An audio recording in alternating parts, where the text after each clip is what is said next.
Assalamualaikum dan apa khabar semua. Selamat datang ke berita FTV 24 Jun, satu-satunya berita mengenai dunia otomotif tempatan dan dunia dalam bahasa Melayu. Jadi hari ini kita nak tengok berita daripada Sinar Harian. Kita dapat dari Sinar Harian ni. Jadi dia dapat dilaporkan bahawa Polis Diraja Malaysia yang baru-baru ini telah menerima 425 unit Honda Civic sebagai kenderaan peronda. Dampaknya sangat berpuas hati dengan kenderaan tersebut. Akan menerima 635 unit tambahan Honda Civic 1.8 dan juga 197 unit Proton X70. Jadi kesemua kenderaan ini diperolehi menerusi peruntukan mengurus tahun 2020 dan ianya dibekalkan sebagai kenderaan yang disewa daripada syarikat pengurusan Spanco selama 5 tahun.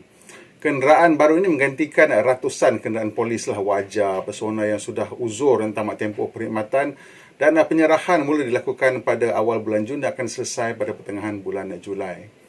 Menurut laporan dalam Sinar Harian, Pengarah Jabatan Penjagaan Jenayah dan Keselamatan Komuniti JPJKK Bukit Aman, Datuk Zainal Abidin Kasim berkata kenderaan baru ini telah memberikan perkhidmatan yang lebih baik kerana model ini menghasilkan kepercayaan oleh orang awam ke atas kenderaan itu sendiri. Mungkin model tu popular kan.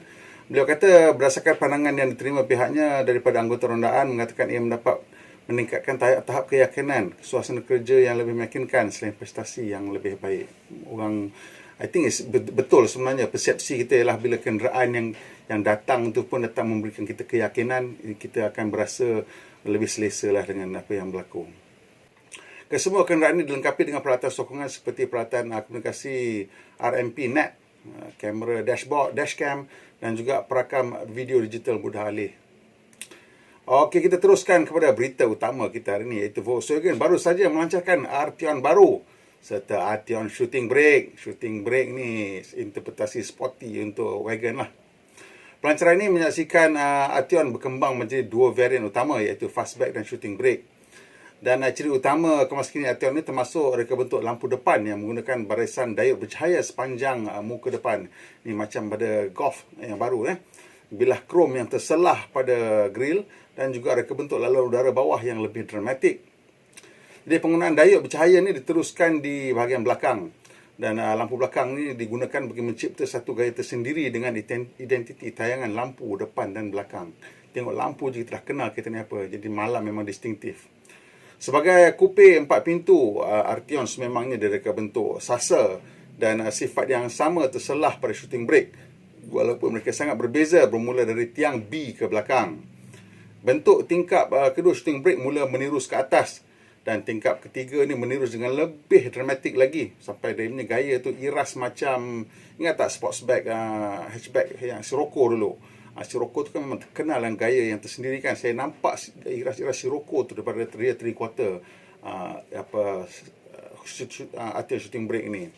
Dalam proses kemaskini kali ini, Volkswagen juga telah menghasilkan Arteon E-Hybrid, satu perkembangan teknikal yang ditawarkan untuk kedua-dua gaya badan. Jadi sistem plug-in hybrid ini dikatakan mempunyai julat pemanduan yang mencukupi untuk menjadikannya kenderaan tanpa pencemaran untuk pemanduan harian tempatan for local driving. Tapi masalahnya kali ini dia tak cerita dia punya battery capacity, power output, range semua tak cerita. Belum lagi kot. Untuk mereka yang mahukan prestasi tambahan, Volkswagen menawarkan Arteon R sebagai model puncak yang menawarkan sistem R Performance Torque Vectoring yang mampu mengedarkan kuasa dan torque ke ganda depan ataupun belakang, dan ganda belakang tu kiri kanan secara berasingan lah semuanya, dan ini menghasilkan pemandangan yang tangkas dan cergas. Seperti Golf generasi baru, Arteon menggunakan kerangka modular MQB yang membolehkan Volkswagen mencari ruang untuk penumpang dan juga barangan. Jadi dia boleh adjust lebar dan panjang kenderaan tersebut kerana ini satu platform yang modular. Dan hasilnya ialah ruang kaki tempat duduk belakang Arteon ialah 1016 mm. Panjang juga ni, dan menurut Volkswagen ini adalah penanda aras dalam kelasnya. Arteon juga dilengkapkan dengan sistem Travel Assist. Ini basically macam adaptive cruise control yang boleh berfungsi sehingga kelajuan 210 km/jam. Ia juga boleh berfungsi ketika kesesakan lalu lintas, di samping berupaya mengesan pejalan kaki dan boleh mengikut papan tanda had kelajuan. Jadi kalau dia nampak 80, dia boleh turun ke mengikut had laju yang ditetapkan. Kamera undur juga telah dipertingkatkan untuk sudut penglihatan selebar 170 darjah. Ini membolehkan kita melihat kiri kanan lah. Tepi semua kita boleh nampak. dan boleh melihat kita cross traffic lah. Bila sebelum kita mengundur, kita boleh nampak traffic yang mungkin melintas belakang kereta kita. Reka bentuk kabin juga telah dikemas kini dengan lampu suasana 30 pilihan warna. Jadi lampu suasana juga reka bentuknya menarik, dia macam embedded into the door trim. Ianya menjadi macam it's like the new styling feature. Dia bukan setakat untuk suasana saja, tapi nampak ianya satu styling feature. Selain itu juga menggunakan bahan-bahan yang berkualiti. Memang nampaklah berkemas dan berkualiti. Soft touch plastik, soft touch leatherette rata-rata. Dan juga kalau anda mahu boleh pilih sistem audio Harman Kardon berkuasa puncak maksimum 700 watt. Dan sistem ini ditalah khas untuk cabin sportback dan juga cabin shooting brake. Ini pula satu lagi berita menarik dari Subaru. Ini saya suka berita ni sebenarnya. Walaupun nampak macam simple, macam tak penting. Ia menarik kerana Subaru menawarkan kemas kini secara retrofit untuk ciri keselamatan paddle miss application. Jadi paddle miss application ni macam kat Pro 2 pun ada. Bila kita parking kat rumah, kita termasuk drive, kita tekan, kereta tu kesan objek kat depan, dia suppress dia punya throttle. Jadi tak boleh, kereta tak nak bergerak. Tapi lepas kalau dia tahan 5 saat, dia akan bergerak jugalah. Yang ni dia boleh pasang sistem tu, retrofit. Bila dipasang sistem tu, dia akan berfungsi sama, cara yang sama. Jadi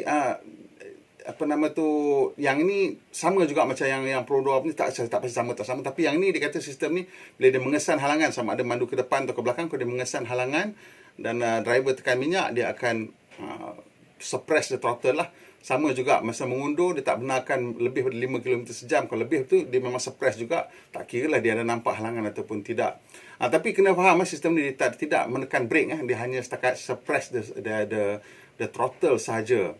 Jadi driver masih kena tekan brake lah. Tapi dia ada penggera ini, dia ada bunyi buzzer. Bila dia nampak obstacle dan you buat macam seolah-olah tak sedar, dia akan bunyi buzzer dan terpulanglah pada driver untuk menekan brake ataupun melepaskan throttle. Yang menariknya, harga yang ditawarkan ialah 56,100 yen untuk model besar, untuk yang XV. Untuk kereta-kereta model K-Car pula, harganya 35,200 yen. Ini dia punya equivalent in ringgit kat tepi ni saya letak. Jadi saya sangat-sangat berharap yang Pro 2 akan menawarkan kemas kini secara retrofit ini untuk semua kenderaan mereka di Malaysia yang tidak dibeli dengan sistem Advanced Safety Assist. Ini kerana saya rasa patutlah offer lah benda ni kalau ada kan. Dalam sistem Toyota tu kalau ada, ambil dan offer kat kita supaya kalau kita pembeli tu, dia mula-mula dia beli tu mungkin tak ada duit, sekarang dia ada duit tambahan, dia nak beli, nak pasang kat kereta dia. Ini satu ciri keselamatan yang saya rasa sangat penting, sangat perlu ada, dan kalau boleh ditawarkan sangat-sangat bagus. Okey, sampai situ saja berita kita kali ini. Pendek sikit, tak banyak sangat berita. Jadi apapun, kalau awak suka, tekan butang like. Kalau dah ada manfaat, kongsikan dengan kawan-kawan. Kalau first time datang, tekan butang subscribe. Dan kalau boleh, tekan butang loceng supaya anda dapat makluman terkini bila kita buat naik video terbaru. Pemandu Malaysia, pemandu yang berhemah. Kita jumpa lagi, insya-Allah.